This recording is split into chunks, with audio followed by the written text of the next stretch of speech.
திண்டுக்கல் ஸ்டைலில் ஒரு வெஜ் பிரியாணி நான் என்னுடைய ரிலேட்டிவ்ஸ் வீட்டுக்கு போயிருந்தப்போ அவங்க இந்த ஸ்டைலில் பண்ணாங்க. டேஸ்ட்டும் ரொம்ப சூப்பராக இருந்தது. அவங்க கிட்ட இருந்து கற்றுக்கிட்டதாங்க இது. ஸோ இதுக்கு ஒரு மிக்ஸி ஜார் எடுத்துக்கலாம். அதில் ஒரு 3 பட்டை, 2 லவங்கம், 1 ஏலக்காய், அதுக்கப்புறமா வந்து வரமிளகா ஒரு தேவையான அளவுக்கு ஒரு 10 வரமிளகாய் எடுத்திருக்கேன். அதையுமே இப்போ போட்டு நல்லா அரைச்சிடுவேன். இந்த ஒரு பொடி தாங்க இந்த வெஜ் பிரியாணியோட டேஸ்ட்டே வந்து மாற்றும். மற்றபடி இந்த பிரியாணியில் இலை, ஸ்டார் அனீஸ் இந்த மாதிரி நம்ம எதுவுமே போடலை. இந்த பொடி மட்டும் தான் போட்டு செய்ய போகிறோம். ஆனால் டேஸ்ட் சாதாரண வெஜ் பிரியாணி மாதிரி இருக்காது.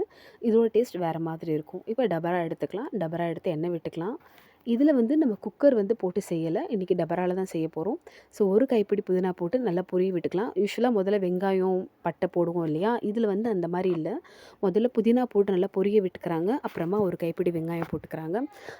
இது வந்து நான் 6 பேரோட அளவு. 6 பேரோட அளவுக்கு 2 பெரிய வெங்காயம் எடுத்து நல்லா நீட்டாக கட் பண்ணி இதில் சேர்த்துக்கிட்டேன். இஞ்சி பூண்டு பேஸ்ட் வந்து 4 ஸ்பூன் வந்து நான் போட்டுக்கிட்டேன். ஃபஸ்ட்டு ஒரு கைப்பிடி என்னோடய கைப்பிடி அளவுக்கு புதினா நான் போட்டுக்கிட்டேன். ஓகேங்களா? இது வந்து 6 பேருக்கான பிரியாணிக்கு நான் வெங்காயத்தோட அளவு, தக்காளியோட அளவெல்லாம் சொல்லிக்கிறேன். நீங்கள் நோட் பண்ணிக்கோங்க. இது வந்து சின்ன வெங்காயங்க. இது 10, 15 சின்ன வெங்காயம் எடுத்து மிக்ஸியில் ஒன்றும் பாதியுமாக அரைச்சி போட்டு நல்லா வதங்க விட்டுக்கணும். காய்கறி நல்லா தேவையான அளவுக்கு. ஓகேங்களா? இப்போ இந்த பொடி போட்டுடுறோம். போட்டு இது நல்லா வதக்கணும். இந்த பொடி போட்டு வதக்கிறப்பயே வாசனை ரொம்ப சூப்பராக இருக்கும். நல்ல ஒரு மணம் வரும் ஆக்சுவலாக போட்டு வதங்குறப்போ. நீங்கள் செஞ்சு பார்த்தா தான் உங்களுக்கு தெரியும். அதுக்கப்புறம் மறுபடியுமே ஒரு கைப்பிடி புதினா, ஒரு கைப்பிடி கொத்தமல்லி போட்டுக்கிறேன். இப்போ காயில் வந்து நான் பட்டாணி போடலை. பட்டாணி தனியாக வேக வச்சுருக்கேன். அதை கடைசியாக ஆட் பண்ணிப்பேன். இப்போ நம்ம பிரியாணிக்கு தேவையான அளவுக்கு தண்ணி விட்டுக்கிறோம். இப்போ நான் வந்து 1 1/2 படி அளவுக்கு சீரக சம்பா அரிசி எடுத்திருக்கேன் அப்படின்னா, நான் இதில் வந்து என்ன பண்ணியிருக்கேன், இப்போ வந்து 2 படி அளவுக்கு தான் வந்து தண்ணி வந்து விட்டுருக்கேன். 2லேருந்து 2 1/2. அது வந்து தண்ணி வந்து அந்த பதம் பார்த்து எடுத்துக்கிட்டா கரெக்டாக இருக்கும். 2லேருந்து 2 1/2 தான் தண்ணி விட்டுருக்கேன். அதுக்கு மேலே நான் விடலை. பாஸ்மதி அரிசி மாதிரி 1க்கு 1 1/2 அப்படி நான் போடலை. ஏன்னா இந்த சீரக சம்பா அரிசி வந்து எனக்கு வந்து வேகிறது கொஞ்சம் டைம் எடுக்கும். அந்த அரிசியோட பதம் பார்த்து தான் நான் தண்ணி வந்து விட்டுருக்கேன். என்னோட அரிசிக்கு இது கரெக்டாக தான் வரும். ஓகேங்களா? ஸோ பட்டாணி போட்டுட்டேன். போட்டுட்டு இப்போது இந்த தண்ணி வந்து நல்லா கொதி விடட்டும். விட்டதுக்கப்புறமா சீரக சம்பா அரிசி அதையுமே போட்டாச்சு. போட்டு இந்த இந்த தம் பிரியாணி வந்து இது ரொம்பலாம் கஷ்டம் இல்லைங்க. நான் வந்து வீட்டில் இந்த ஸ்டைலில் தான் பண்ணுறேன். இது உங்களுக்கு சொல்கிறேன். உங்களுக்கு இது ஓகேவான்னு பாருங்கள். இப்போ அரிசி போட்டு இந்த அரிசியும் தண்ணியும் ஒன்றா சேர்ந்து வருது பார்த்தீங்களா? இப்போ என்ன பண்ணிவிடுவேன், ஸ்டவ்வை வந்து அப்படியே சிம்மில் வச்சுடுவேன்.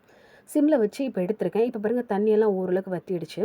இப்போது இந்த டைமில் வந்து நம்ம நெய் விடுறது, புதினா போடுறது இதெல்லாம் வந்து இந்த டைமில் மறுபடியும் ஒரு தடவை நம்ம போட்டுக்கலாம்.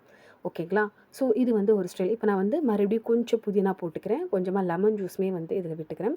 இப்போ மறுபடியுமே வந்து நல்லா வந்து மூடிட்டு திருப்பியுமே ஒரு 5 நிமிஷத்துலேருந்து 10 நிமிஷம் வந்து ஸ்டவ்வை வந்து சிம்லேயே வச்சுட்டு, அதுக்கப்புறம் வந்து திறக்காதீங்க. அப்படியே ஆஃப் பண்ணிவிடுங்க. ஆஃப் பண்ணிவிட்டு எடுத்ததுக்கு ஒன்ஸ் இந்த ஸ்டவ் ஆஃப் பண்ணிட்டு அதை மூடிடுறோம் இல்லையா? அதாவது ஃபஸ்ட்டு அரிசி போடுறோம். அரிசியும் தண்ணியும் ஒன்றா சேருது. சேர்ந்ததுக்கப்புறம் மூடி ஸ்டவ் வந்து நல்லா சிம்மில் வச்சு ஒரு 10 நிமிஷம் மறுபடியும் அப்படியே அந்த அடுத்த தீயிலேயே வேக வைக்கிறோம். அதுக்கப்புறம் ஸ்டவ்வை ஆஃப் பண்ணிடுறோம்.